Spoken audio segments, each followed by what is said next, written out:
Hey, good morning, and welcome to the Washington Foreign Press Center. My name is Miranda Patterson, and I'm the moderator this morning for this briefing. It's an exciting week here in Washington, NATO week, and today we are joined by Ambassador Mike Carpenter, Special Assistant to the President and Senior Advisor for Europe at the National Security Council. This morning, Ambassador Carpenter will outline some of the major events happening at NATO this week. This briefing is on the record, and a transcript and video of this briefing will be posted on our website, fpc.state.gov, after the briefing. Journalists joining us virtually via Zoom, please take a moment now to rename your screen with your name and your outlet. With that, I'm going to turn it over to Ambassador Carpenter for his opening remarks. Great, thank you so much. And I'll start out with some remarks, and then I'd be happy to take your questions after. President Biden is looking forward to hosting 38 heads of delegation this week in Washington for a historic summit to mark the 75th anniversary of NATO's founding. That includes the leaders of our 31 NATO allies, as well as NATO partners, including Ukraine, Japan, New Zealand, the Republic of Korea, Australia, and the European Union. We're also looking forward to welcoming a large number of senior officials, including foreign ministers, defense ministers, and cabinet officials from NATO partners all over the world.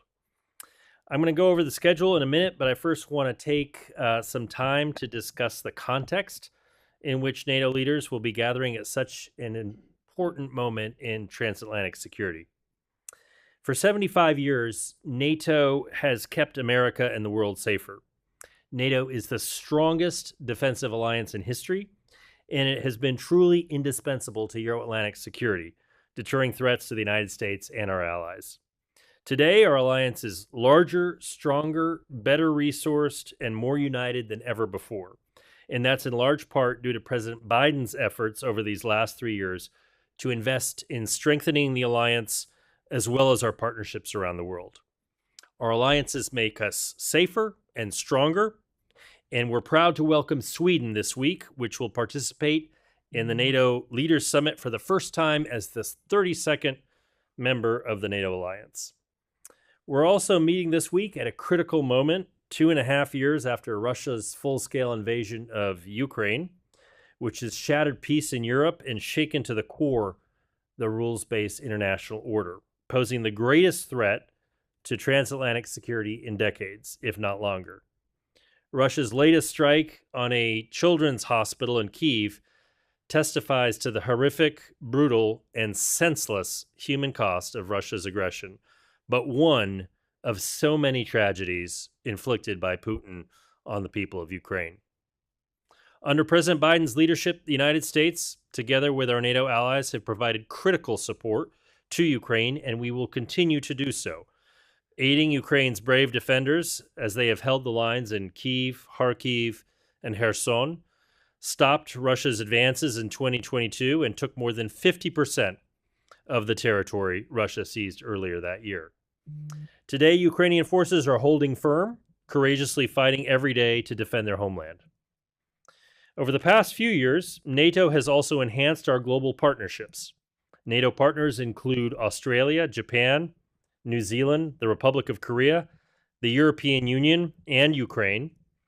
And they are all participating in this summit this week to advance collective efforts to strengthen the rules-based international order and deepen our cooperation within the alliance. This is so important because the global threats and challenges we face, including from authoritarian actors and terrorist organizations, are all inextricably linked. NATO allies are also making significant investments in our own defense and deterrence capabilities. When the Biden-Harris administration took office, only 9 allies were spending at least 2% of GDP on defense.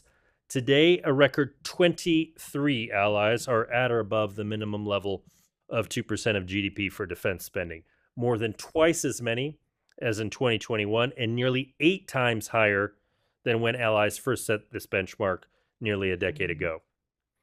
Cumulative spending or defense spending for European allies is also collectively exceeding the 2% spending mark for the first time. And these numbers are going to continue to improve. Our allies are not just spending more on defense, they're also spending more to ensure Ukraine has what it needs to prevail on the battlefield. This spending is helping to revitalize production lines across the alliance, including here in the United States. We're manufacturing weapons that improve our military readiness and make the United States and allies more secure while at the same time strengthening our economies. This is something you're going to hear more about from us tomorrow afternoon when Jake Sullivan addresses the Defense Industry Forum ahead of the summit. At the summit, allies will announce robust new measures of support for Ukraine. Allies will stand up a new NATO military command in Germany that will leverage NATO's institutional strengths to coordinate training and equipping and help Ukraine develop its future force. Allies will also announce a pledge of security assistance to Ukraine that will include 40 billion euro in support over the next year. In addition, NATO will appoint a civilian as the NATO senior representative in Kyiv to act as a focal point for NATO engagement with Ukrainian authorities. There is, rightly, considerable focus on what allies will say about Ukraine's membership path in the summit declaration. The language will be clear and forceful. It will recognize Ukraine's vital ongoing reform efforts and demonstrate allied support for Ukraine on its path to NATO membership. And on the sidelines of the summit, President Biden will host an event with President Zelensky and nearly 24 of our allies and partners who've signed bilateral security agreements with Ukraine, which, of course, President Biden did last month for the United States when he was the G7 summit in Apulia, Italy. The United States and allies will also announce new steps to strengthen Ukraine's air defenses to help Ukraine continue to defend themselves and hopefully prevent the types of brutal attacks like the one that we just witnessed on the Children's Hospital in Kyiv. Together, the Washington summit will send a strong signal to Putin that if he thinks he can outlast the coalition of countries supporting Ukraine, he's dead wrong. We're also going to send an important message to the rest of the world, including through our partnerships in the Indo-Pacific, that we stand stronger together, united, and in support of democratic values. Now, quickly turning to the schedule, I'll go through some of the top line highlights for you. Tomorrow evening, President Biden will welcome NATO leaders, and he and Dr. Biden will host a 75th anniversary commemoration event at the Mellon Auditorium, which is the site, of course, of the original signing of the NATO-Washington Treaty, the North Atlantic Treaty, which established NATO in 1949. It's also the site of the 50th anniversary commemoration that was held by President Clinton in 1999. On Wednesday, the president will hold his first bilateral meeting with the new Prime Minister of the United Kingdom, Keir Starmer, and the president will welcome the 32 members of the alliance to a meeting of the North Atlantic Council. And that same evening, he and Dr. Biden will host NATO leaders, for a dinner at the White House. On Thursday morning, NATO will hold a meeting with the EU and with the NATO's Indo-Pacific partners. That's Australia, Japan, the Republic of Korea, and New Zealand, to deepen our cooperation. In the afternoon, also on Thursday, there'll be a meeting of the NATO Ukraine Council, after which the president will host an event with nearly 24 allies and partners who have negotiated and signed bilateral security agreements, as I just mentioned. After that, the president will hold a press conference and take questions from the media. In addition to the program with leaders I just laid out, there will be a number of side events that showcase a number of issues of importance to the alliance. Let me quickly run through these. That includes a defense industry forum at the Chamber of Commerce that will be hosted on Tuesday with defense industry representatives. There's also a Women, Peace, and Security event that Secretary Blinken will be hosting at the State Department on the same day. And NATO's Public Forum, which is a 2-day event adjacent to the summit site and aimed at promoting better understanding of NATO's policies and goals, and the decisions to be adopted at the NATO summit will be held on the 10th and 11th. Separately, and showcasing the strong cooperation between our U.S. Congress, bipartisan support for NATO, the U.S. Senate will host a bipartisan event Wednesday morning with some of our ally leaders. Finally, as is customary for summits that the United States hosts, there will also be a Leaders, Spouses, and Partners program hosted by Dr. Biden. So that's all I have for you here at the top. Now, happy to take your questions. Thank you so much for those remarks, Ambassador. Now we will take questions. Journalists on joining us online, remember to raise your hand. Those in the room, when I call on you, please state your name and your outlet. We'll take a question right here in the middle first. Thank you, Dimitri. Thank you, Dmitry Anopchenko, Ukrainian television correspondent, Interchannel. Mike, thank you for taking my question. I have prepared different topics, but what happened in Ukraine today, honestly, as for Ukrainian, it's heartbreaking, it's painful. And when you told that the US will announce new steps to strengthen the Ukrainian air defense, may one believe that those steps will make it possible to avoid those tragedies which happened today in Ukraine? Thank you. Yeah, thank you for the question. It's clear that allies need to step up and provide Ukraine with additional air defense systems precisely in order to be able to prevent the types of tragedies that we've seen today, but sadly that we've seen time and again, month after month, since the beginning of this brutal and senseless war. Attacks on maternity wards, on children's hospitals have unfortunately become all too common in the course of this conflict. We will announce in full detail later this week what we have in mind in terms of strengthening Ukraine's air defenses. But the United States, together with our allies and partners, has been committed to doing more to help Ukraine with air defense, including strategic air defense systems, precisely for this reason. Okay, let us go here to Ken in the middle. Hello, Ken Moriyasu from Nikkei Asia. On the Indo-Pacific partners, I believe you used to call it AP4. Is the wording going to be IP4 or IPP? And if there's no number in it, does that signal that there'll be more members upcoming in the future? And this, I believe, is the third time that the leaders are participating, the IP4 leaders are participating. Is there some kind of a cementing of their participation at this summit? Thank you.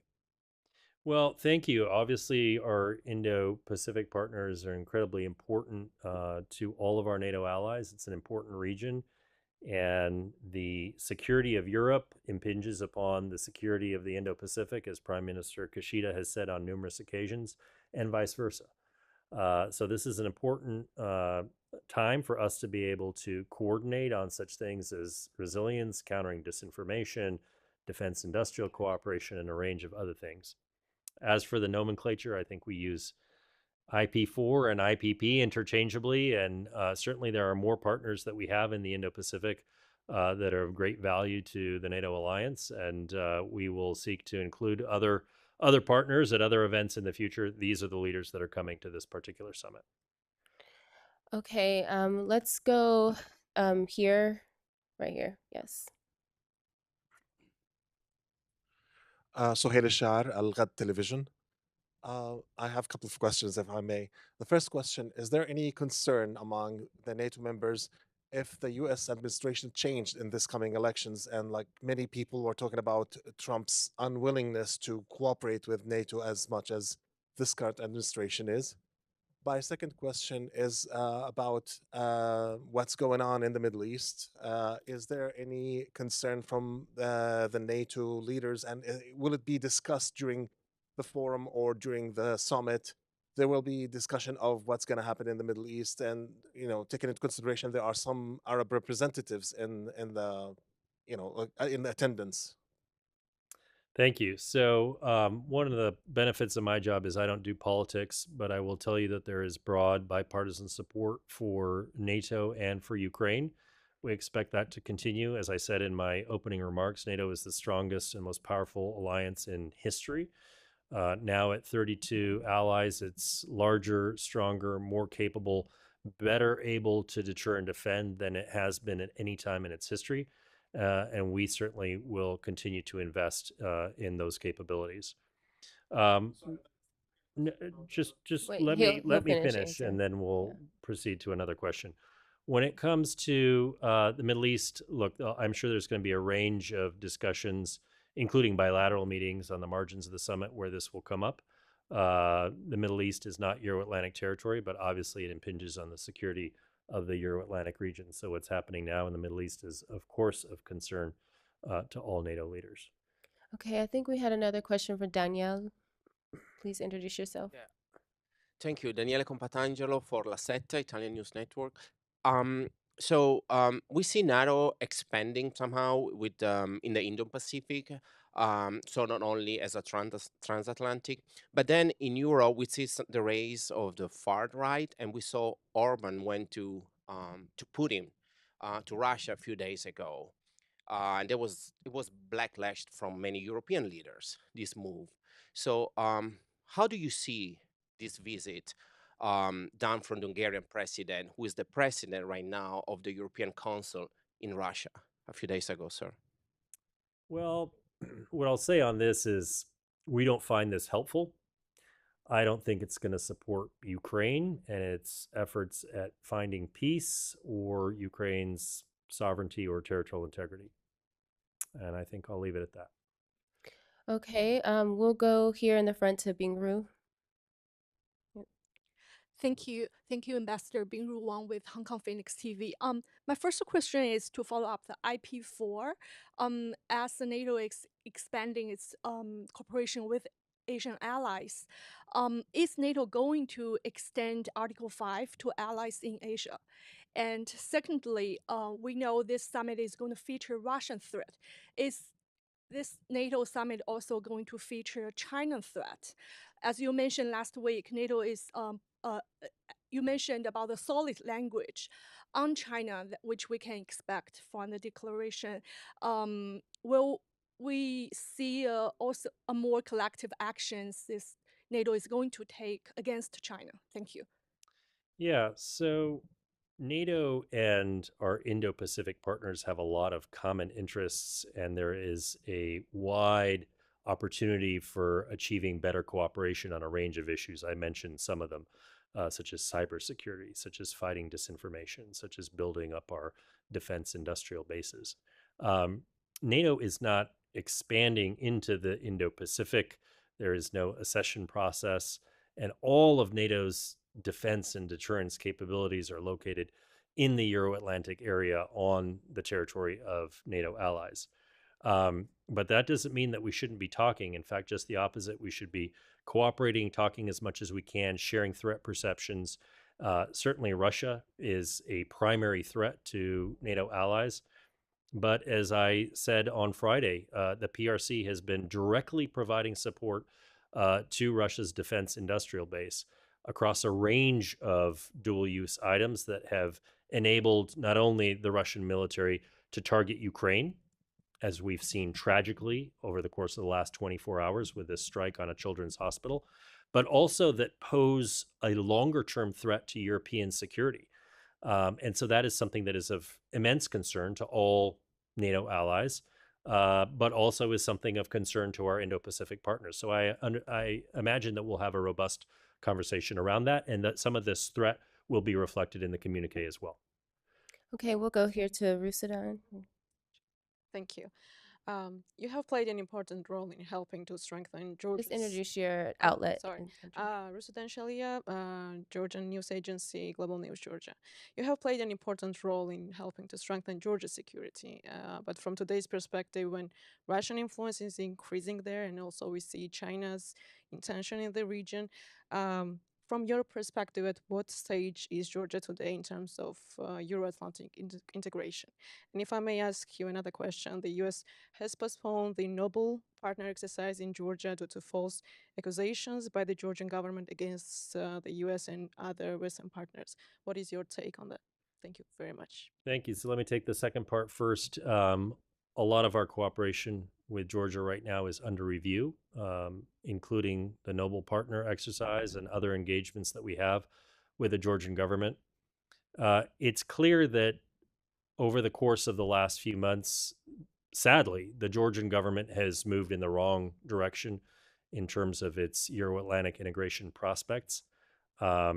We have long supported Georgia's sovereignty, territorial integrity within its internationally recognized borders. We have participated in upwards of 60 rounds of the Geneva International discussions to support Georgia. So it is with some concern and sadness, frankly, that we see this move in the other direction. But frankly, when we see harassment of civil society, when we see laws being passed that limit the space for fundamental freedoms in Georgia. That's not compatible with the values that undergird the NATO alliance, nor, frankly, do we think it's compatible with Euro-Atlantic integration writ large, including the EU. So we hope to see a change in direction, strategic direction from the Georgian government. But right now, all of our programs with Georgia are under review. Okay, let's go here right in the front, Mr. Alex. Thank you so much, Ambassador. Alex Garfolo from Town News Agency.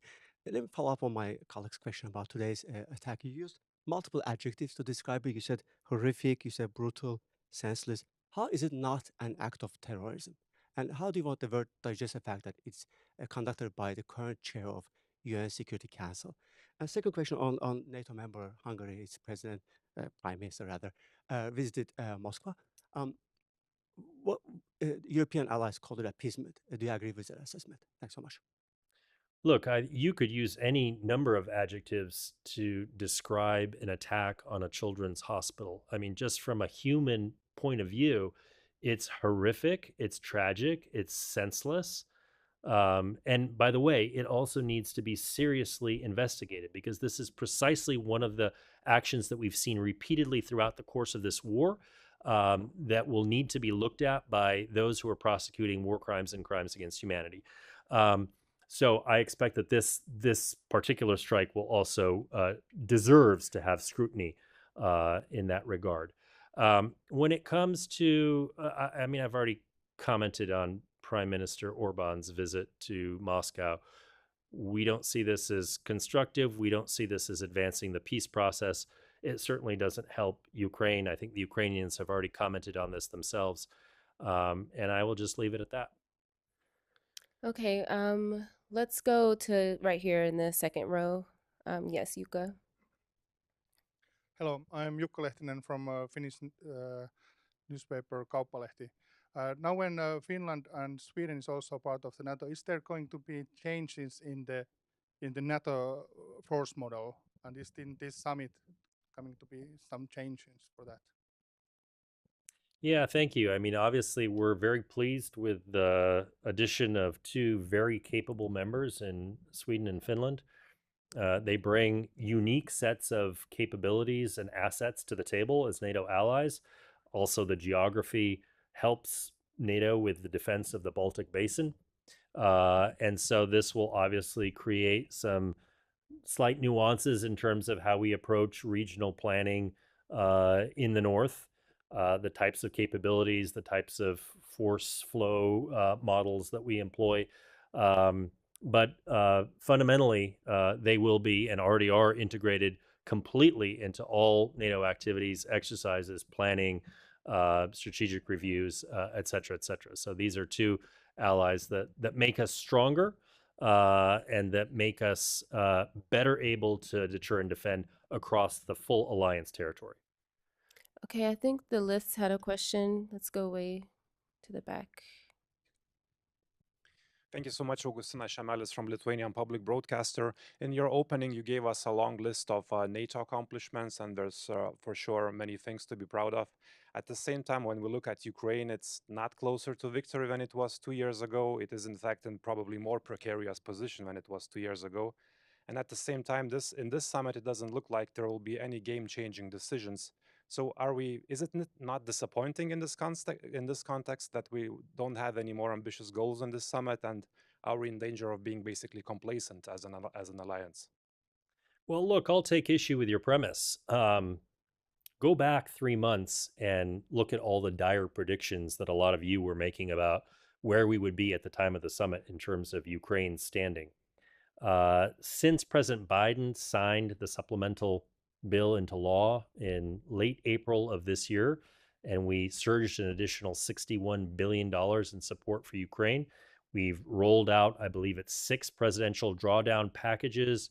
We have now reached an agreement in the G7 on unlocking a $50 billion loan that will function as a grant for the benefit of Ukraine. There are going to be upwards of 20 countries that will have signed bilateral security agreements by the time of this summit. Those are 10-year agreements that will help sustain Ukraine's future force. And then there's what NATO itself is providing. The NATO Security Assistance and Training Ukraine, program, which will stand up an entire command in Wiesbaden to support Ukraine with training coordination, with logistics, with security assistance, with force development, and that will be that bridge to membership that will take Ukraine into a position where, when the political will is there for Ukraine to accede to the alliance, Ukraine will be fully ready on day one to plug and play with the rest of the alliance. I think that is a dramatic trajectory in the course of the last 3 months. And so, as opposed to the various dire predictions about where NATO would be and where allies would be in terms of supporting Ukraine, and I didn't even mention the air defense announcement, which will be forthcoming this week, an announcement on F-16s as well. All of this contributes to momentum at Ukraine's back. And the fact of the matter is, the Ukrainians, they have stopped the Russians in Kyiv, they stopped them in Kharkiv, in Kherson, and now they are holding the line in the north as well. And the Russians continue to throw more and more bodies at the war, more and more forces. Their casualty rates are exceptionally high, but Ukraine is holding the line. Do we wish that Ukraine were able to liberate its territory? Of course, and we will continue to support them with that goal in mind. But what they have accomplished over the course of these last few months, bravely defending their territory, is nothing short of exceptional. Okay, let's go to you at the pearl necklace. Thank you. Olga Koshelenko, 1+1 TV Ukraine. Ambassador, 2 questions, if I may. First of all, with regard to Ukraine-US security agreement that was signed just recently in Italy, just hypothetically, if administration changes, can you confirm that it is obligatory to fulfill by any administration in the United States? And with regard to Ukraine Contact Defense Group, so-called Rammstein Group, will NATO take over leadership in this group? Okay, so let me take your second question first. The Ukraine Defense Contact Group, also known as the Rammstein format, will continue to function as an effective means of rallying our allies and partners. It's over 50 countries, as you know, to provide critical support to Ukraine. The way it's structured, it's modeled around 8 capability coalitions. There are countries that are the leads on each one of these coalitions to provide vital support for Ukraine in areas such as maritime, air defense, air power, et cetera, et cetera. That will continue.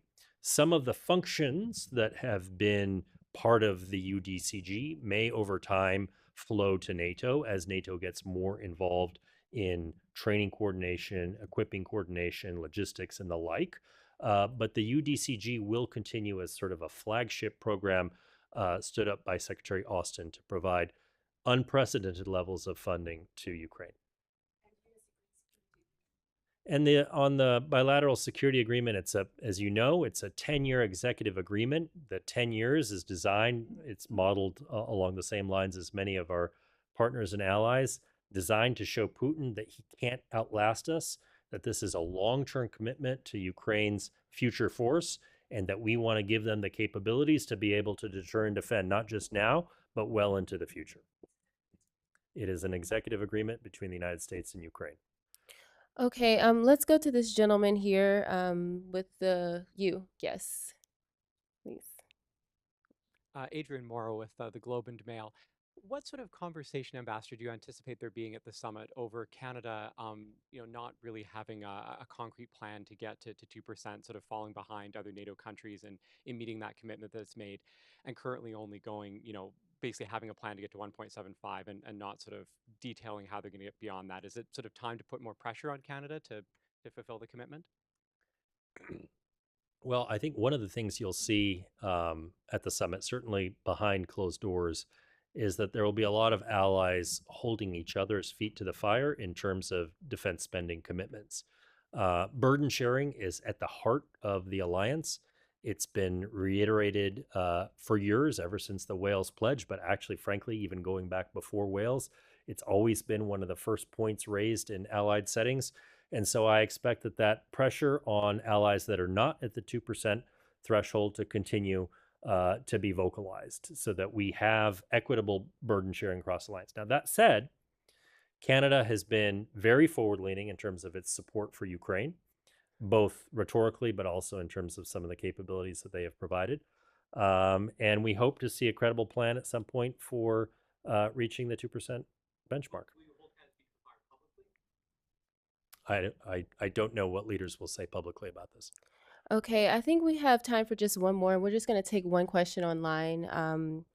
Would our journalist, Tuna Sandley, please unmute yourself, turn your screen on, and ask your question in your outlet?